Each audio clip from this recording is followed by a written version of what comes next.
आलेले होते आणि समजून घेण्याचा प्रयत्न या ठिकाणी त्यांनी केलाय. आंदोलनाच्या भूमिकेवर अजूनही ठाम आहात का आंदोलन मागे घेणार? मी आंदोलनाच्या भूमिकेवर ठाम आहे. माझं बरोबर आहे. मला माहित आहे ह्याच्यामध्ये काय आहे. आता 288 आमदार आहेत सगळे. 288 आमदारांमध्ये मी माझी भूमिका स्पष्ट केली आहे. तशी सत्ताधाऱ्यांनी आणि विरोधकांनी पण आपापली भूमिका स्पष्ट करावी.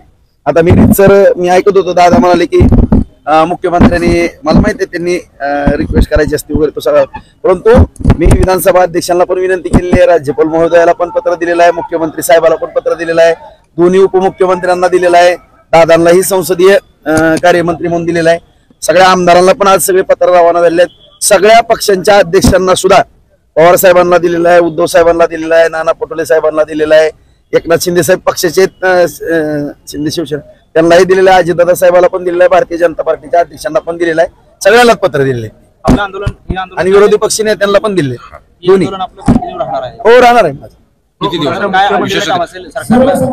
माझ्या समाजामध्ये जागृती करणं आणि विधानसभेचं म्हणजे जी निवडणूक आहे त्या नोव्हेंबर मध्ये मुदत संपते सगळ्यांनाच माहिती आहे. हा 25 दिवसाचा सगळा आता खेळ आहे. 25-30 दिवसात ह्याच्यामध्ये सगळ्यांनीच भूमिका स्पष्ट करावी. मुख्यमंत्र्यांना जेव्हा प्रश्न विचारला की विशेष अधिवेशन बोलणार का, तर मुख्यमंत्र्यांनी सांगितले की आम्ही आधीच आरक्षण दिलंय, म्हणजे एक प्रकारे उत्तर देणं त्यांनी थांबलेलं किंवा विशेष तो मुद्दाच नाही. माननीय मुख्यमंत्री महोदयांनी जरी उत्तर दिलेलं असलं तर मग आज प्रश्न निर्माण का होतात. त्या प्रश्नाचं तर शेवटी राज्याचे प्रमुख आहेत मुख्यमंत्री साहेब, त्यांनी सगळं समाधान करायला पाहिजे ना. मग त्यांनी सगळ्याच पक्षाला पत्र देऊ द्या, परत एकदा तुमची भूमिका स्पष्ट करा. माझं मत काय या ठिकाणी जे आता उदाहरणार्थ माझ्या मतदारसंघामध्ये किंवा आसपासच्या 2-3 जिल्ह्यामधनं काय मराठा बांधव माझ्याकडे येतात, भाऊ आता आम्ही तर कामं करतो आरक्षणाच्या बाबतीमध्ये ओबीसीतून मराठ्यांना आरक्षण देण्याच्या बाबतीत तुमची भूमिका काय, होय म्हणून सांगितलं, तशीच भूमिका होय किंवा नाही म्हणून सांगा, एवढाच माझा मुद्दा आहे, दुसरा मुद्दाच नाही माझा. जरांगे पाटील असं म्हणाले की तुमच्याच मागणीला त्यांनी आता पुढे निवडलेले की ओबीसीचे अधिवेशन बोलावं ओबीसी. मग तेच मी म्हणतो दादांना, पण माझा जो मुद्दा होता की आता माझ्या सुद्धा इथल्या आंदोलनानं काय फरक पडणार आहे का, काय फरक पडणार आहे का मला पण कळतं. मी एक विधानसभेचा सदस्य आहे.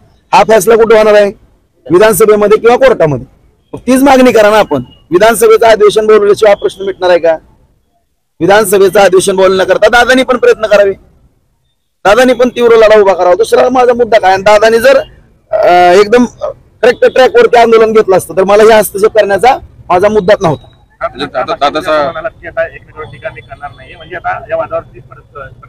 मी टीका करणार नाही. मी फक्त त्यांना दिशा एक कसं आहे माझं पण मत मी प्रामाणिकपणाने सांगतो की माझं जरी काय चुका लागलं आणि मराठा समाजातल्या ज्या आंदोलक काही किंवा जुनी जाणती माणसं आहेत यांनी जरी मला मार्गदर्शन केलं तर मला आनंद होईल, किंवा काही वकील मंडळीने केलं किंवा रिटायर जज वगैरे त्या सगळ्यांनी किंवा ज्यांना ह्याच्यामधलं समजतं. मी म्हणत नाही की 100% मला आरक्षणातलं काय कळतंय, एक 20-25% माझा अभ्यास असेल, 100% अभ्यास असण्याचं असं काही कारण नाही. एवढा मी तज्ञ नाही किंवा एखादा वकील वगैरे नाही.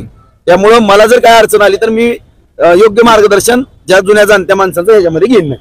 हो आता भाषण जे झालं चंद्रकांत दादा पाटील यांचं भाषण झालं त्यानंतर तुम्ही असं सांगत आहात की मी माझं बेमुदत ठिय्या आंदोलन जे सुरू ठेवणार, म्हणजे चंद्रकांत दादा पाटील यांच्या भेटीला किंवा त्यांच्या म्हणजे त्यांच्या विनंतीला तुम्ही म्हणजे समाधान झालं नाही का साहेब? नाही, समाधानाचा मुद्दा माझं काय समाधान झाले.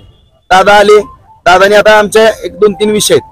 आता मराठा मुलांच्या आणि मुलींकरता वसतिगृह ठीक आहे, आता ते आर्थिक त्यांचं बजेटचं काय नियोजन करून मी सांगतो म्हणाले, त्याच्या बाबतीमध्ये मी करून देतो असं त्यांचं मत आहे.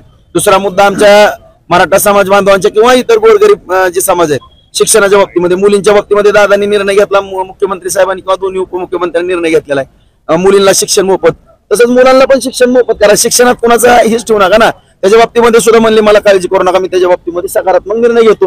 हे पण आनंदाची बाब आहे.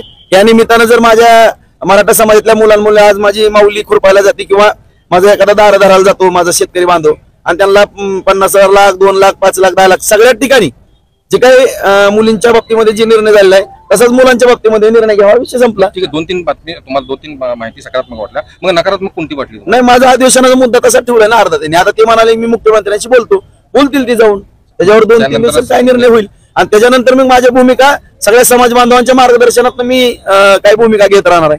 हा असा विषय नाही की दादांचे पालकमंत्री आहेत मी महायुतीला पाठिंबा दिलेला आहे म्हणून दादांनी लगेच मला सांगितलं बस, असं नाही होणार माझ्याकडे. सगळा माझा आंदोलनाचा लढा चालू होईल, समाजामध्ये जागृती केली जाईल, समाजानं पण सर्वांनी हा लढा सगळ्यांनी उभा करावा अशीच माझी मागणी. आणि सगळ्यांनी भूमिका पक्षासहित आमदारांनी स्पष्ट करावी. आणि ज्यावेळेस मला समाज सांगन राजभाऊ काय करायचं त्यावेळेस समाज मला सांगणार आहे ना ह्याच्या बाबतीमध्ये. ह्याच्यात सरकारचा काय संबंध आहे मला सांगायचं. सरकारनं भूमिका स्पष्ट करायची किंवा विरोधी पक्षाने ना आमदारांनी मला सांगायचं, माझ्या समाजाने सांगायचं काय करायचं.